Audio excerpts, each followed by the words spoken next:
Hi all, അസ്സലാമലൈക്കും. Welcome back to Silna's kitchen. ഇന്നത്തെ recipe ഒരു വെറൈറ്റി ആയിട്ടുള്ള, നാവിലിട്ടാൽ അലിഞ്ഞു പോകുന്നൊക്കെ പറയുന്ന പോലത്തെ അത്രയും നല്ല ടേസ്റ്റി ആയിട്ടുള്ള ഒരു സ്വീറ്റിന്റെ റെസിപ്പിയാണ്. വളരെ സിമ്പിളായിട്ട് തയ്യാറാക്കി എടുക്കാൻ പറ്റുന്ന, കുട്ടികൾക്കും വലിയവർക്കൊക്കെ ഒരുപോലെ ഇഷ്ടാവുന്ന ഒരു അടിപൊളി കിടിലൻ റെസിപ്പിയാണ്. അപ്പോൾ ഈ വീഡിയോ സ്കിപ്പ് ചെയ്യാതെ മുഴുവനായിട്ടും കണ്ടേക്കണേ. എന്നാൽ മാത്രമേ ഇതെങ്ങനെയാണ് തയ്യാറാക്കിയെന്ന് മനസ്സിലാവുള്ളൂ. റെസിപ്പിയിലോട്ട് കടക്കുന്നതിന് മുമ്പായി സിൽനാസ് കിച്ചൺ ചാനൽ ആദ്യമായിട്ട് കാണുന്നവരാണെങ്കിൽ പ്ലീസ് ഒന്ന് സബ്സ്ക്രൈബ് ചെയ്തേക്കണേ.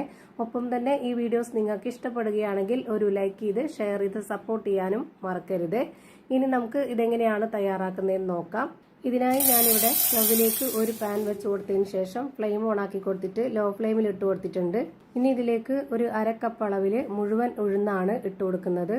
ഉഴുന്ന് നല്ലപോലെ കഴുകിയെടുത്തതിന് ശേഷം അതിന്റെ വെള്ളമെല്ലാം ഊറ്റിക്കളഞ്ഞിട്ട് വേണം നമ്മൾ ഇതുപോലെ പാനിലേക്ക് ഇട്ട് കൊടുത്തിട്ട് നന്നായിട്ടൊന്ന് ചൂടാക്കി എടുക്കാനായിട്ട്. ഒരു മീഡിയം ഫ്ലെയിമിൽ ഇട്ട് കൊടുത്തതിന് ശേഷം ഇത് നന്നായിട്ടൊന്ന് വറുത്തെടുക്കണം. നമുക്ക് ഇതിന്റെ കളറൊക്കെ മാറി നല്ലൊരു മണമൊക്കെ വരുന്ന ടൈം വരേക്കും ഇതുപോലെ ഇളക്കി കൊടുത്തുകൊണ്ടിരിക്കാം. കളർ ഒരുപാട് അങ്ങ് ഡാർക്ക് ആവരുത്, ലൈറ്റ് ആയിട്ടുള്ള ഒരു കളർ ചേഞ്ച് മതി. ഈ ഒരു ഉഴുന്ന് 1-1.5 മിനിറ്റ് നേരം ഇതുപോലെ നന്നായിട്ടൊന്ന് വറുത്തെടുത്തതിന് ശേഷം ഇനി നമുക്കിതിലേക്ക് ചെറുപയർ പരിപ്പ് ഇട്ട് കൊടുക്കണം. ചെറുപയർ പരിപ്പ് കനം കുറഞ്ഞതും ചെറുതായതുകൊണ്ടും തന്നെ നമുക്ക് ഒരുപാട് നേരിട്ട് വറുക്കേണ്ട ആവശ്യം വരുന്നില്ല. അപ്പോൾ അതുകൊണ്ട് തന്നെ ഉഴുന്ന് കുറച്ച് നേരം ഒന്ന് വറുത്തെടുത്തതിന് ശേഷം മാത്രം ഈ ഒരു ചെറുപയർ പരിപ്പ് ഇട്ട് കൊടുക്കുക. ഇത് രണ്ടും ഇനി 1 മിനിറ്റ് നേരം കൂടെ ഒന്ന് വറുത്തെടുക്കാം. ഉഴുന്നെടുത്തിട്ടുള്ള ആ ഒരു അരക്കപ്പ് അളവിൽ ഒരു 1/4 കപ്പോളമാണ് ചെറുപയർ പരിപ്പ് ഇട്ട് കൊടുത്തിട്ടുള്ളത്. ഈ ഒരു ചെറുപയർ പരിപ്പും നമ്മൾ നല്ല പോലെ കഴുകിയെടുത്തതിന് ശേഷം വെള്ളമെല്ലാം ഊറ്റിക്കളഞ്ഞിട്ടാണ് ഇതിലേക്ക് ഇട്ട് കൊടുക്കേണ്ടത്. ഇപ്പോൾ ഇത് രണ്ടിന്റെയും കളറൊന്ന് വ്യത്യാസമായിട്ടുണ്ട്. ഈ ഒരു കളറാകുമ്പോൾ നമുക്ക് ഇതിന്റെ ഫ്ലെയിം ഓഫ് ചെയ്ത് കൊടുക്കാം. ഒരുപാട് അങ്ങ് ഡാർക്ക് ആവരുത്, ഇത്രയും ചെറുതായിട്ടൊന്ന് കളർ ചേഞ്ച് ആയി കിട്ടിയാൽ മതി. ഇനി ഇതിന്റെ ഫ്ലെയിം ഓഫ് ചെയ്തതിന് ശേഷം നന്നായിട്ട് ചൂടാറിയതിന് ശേഷം ഇതുപോലെ ഒരു മിക്സിയുടെ ജാറിലേക്ക് മുഴുവനായിട്ടും ഇട്ട് കൊടുക്കുക. നന്നായിട്ട് ചൂടാറിയതിന് ശേഷം മാത്രമേ ഇതിലേക്ക് ഇട്ട് കൊടുത്തിട്ട് പൊടിച്ചെടുക്കാവുള്ളൂ. ഇനി നമുക്ക് ഈ ഒരു സ്വീറ്റിലേക്ക് നല്ലൊരു മണത്തിന് വേണ്ടി ഒരു 2 ഏലക്ക കൂടെ ഇതിലേക്ക് ഇട്ട് കൊടുക്കാം. പൊടിയാണെന്നുണ്ടെങ്കിൽ പിന്നീട് ഇട്ട് കൊടുത്താൽ മതി. മുഴുവനായതുകൊണ്ടാണ് ഇതിന്റെ കൂടെ തന്നെ ഇട്ട് കൊടുത്തിട്ടുള്ളത്. അപ്പോൾ ഇതിന്റെ കൂടെ നന്നായിട്ട് പൊടിഞ്ഞ് കിട്ടും. ഇനി ഇത് നല്ലപോലെ പൊടിച്ചെടുത്തതിന് ശേഷം ഇതുപോലെ ഒരു പാനിലേക്ക് ഇട്ട് കൊടുക്കുന്നുണ്ട്. ഈ ഒരു ജാറിനകത്തൊക്കെ പറ്റി പിടിച്ചിരിക്കുന്നതെല്ലാം കൂടെ നമുക്ക് തുടച്ചെടുത്തിട്ട് നല്ലപോലെ ഇതിലേക്ക് ഇട്ട് കൊടുക്കാം മുഴുവനായിട്ടും. ഇനിയിപ്പോൾ ഇത് ഞാൻ തൊട്ട് കാണിച്ചു തരാം. നല്ല നൈസായിട്ട് പൊടിഞ്ഞ് കിട്ടിയിട്ടുണ്ട്. ഇനി ഇതിലേക്ക് വേണ്ടത് ശർക്കര ഉരുക്കിയതാണ്. ഞാനിവിടെ 200 ഗ്രാം ശർക്കര ഉരുക്കിയതാണ് ഒഴിച്ചു കൊടുക്കുന്നത്.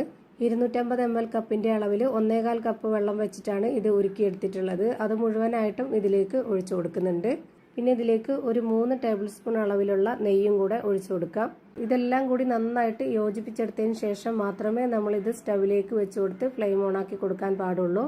അങ്ങനെ ഞാനിവിടെ 3 സ്പൂൺ അളവിൽ നെയ്യും കൂടെ ഒഴിച്ചു കൊടുത്തതിന് ശേഷം ഇതേപോലെ സ്പാച്ച് വെച്ചിട്ട് തന്നെ നന്നായിട്ടൊന്ന് ഇളക്കി യോജിപ്പിച്ച് കൊടുക്കുന്നുണ്ട്. ഇതിന്റെ കട്ടകളെല്ലാം മാറി ഇനി നന്നായിട്ടൊന്ന് ഇളകി കിട്ടണം.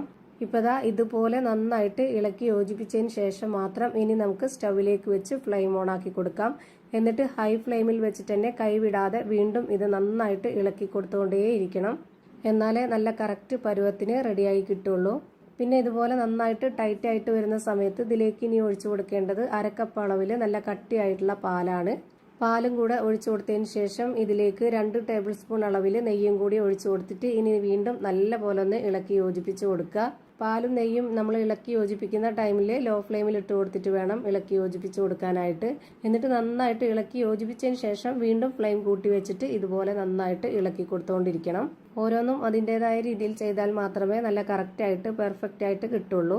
ഇപ്പൊ നമ്മളിത് ഹൈ ഫ്ലെയിമിൽ ഇട്ട് കൊടുത്തിട്ടാണ് ഇതുപോലെ നന്നായിട്ട് ഇളക്കി കൊടുത്തുകൊണ്ടിരിക്കുന്നത്. ഇപ്പൊ ഇതിന്റെ പരുവം കറക്റ്റ് ആയിട്ടുണ്ട്. ഇതുപോലെ പാനിൽ നിന്നൊക്കെ വിട്ടുവരുന്ന ഈ ഒരു ടൈം ആകുമ്പോൾ നമുക്ക് ഇതിന്റെ ഫ്ലെയിം ഓഫ് ചെയ്ത് കൊടുക്കാം. ഇനി ഇത് ചൂടോടെ കഴിക്കണമെന്നുള്ളവർക്ക് അങ്ങനെ കഴിക്കാം. അതല്ലാന്നുണ്ടെങ്കിൽ നമ്മൾ ഇതിന്റെ ഒരു പകുതി ചൂടാറിയതിനു ശേഷം നമുക്ക് ഇഷ്ടമുള്ള ഏതെങ്കിലും ഷേപ്പിൽ റെഡിയാക്കി എടുക്കാവുന്നതാണ്. ആ ഒരു ചൂടോടുകൂടി തന്നെ ചെയ്യുമ്പോഴാണ്, അതായത് ആ ഒരു പകുതി ചൂടോടുകൂടി ചെയ്യുമ്പോൾ മാത്രമേ ഇത് കറക്റ്റ് ഒരു പരുവത്തിൽ കിട്ടുള്ളൂ. നല്ല പോലെ തണുത്ത് കഴിഞ്ഞ് കഴിഞ്ഞാൽ ഉദ്ദേശിച്ച ആ ഒരു പരുവത്തിൽ കിട്ടത്തില്ല. ഞാനിപ്പോൾ ഇതേപോലുള്ള ഷേപ്പിൽ റെഡിയാക്കി എടുക്കാൻ വേണ്ടിയിട്ട് മെഷർമെന്റ് കപ്പിൽ തന്നെ വെച്ച് കൊടുത്തിട്ട് ഇതുപോലെ ഒന്ന് നന്നായിട്ട് ഷേപ്പാക്കി കൊടുക്കുന്നുണ്ട്. എന്നിട്ട് ഇതിന്റെ നടുഭാഗത്തൊന്ന് കട്ട് ചെയ്തെടുത്തതിന് ശേഷം ഈ ഒരു ഷേപ്പിൽ റെഡിയാക്കി എടുക്കുന്നുണ്ട്. ഇതുപോലെ തന്നെ ഞാനിപ്പോൾ എല്ലാം ചെയ്ത് ഒരു പാത്രത്തിലേക്ക് മാറ്റിയിട്ടുണ്ട്.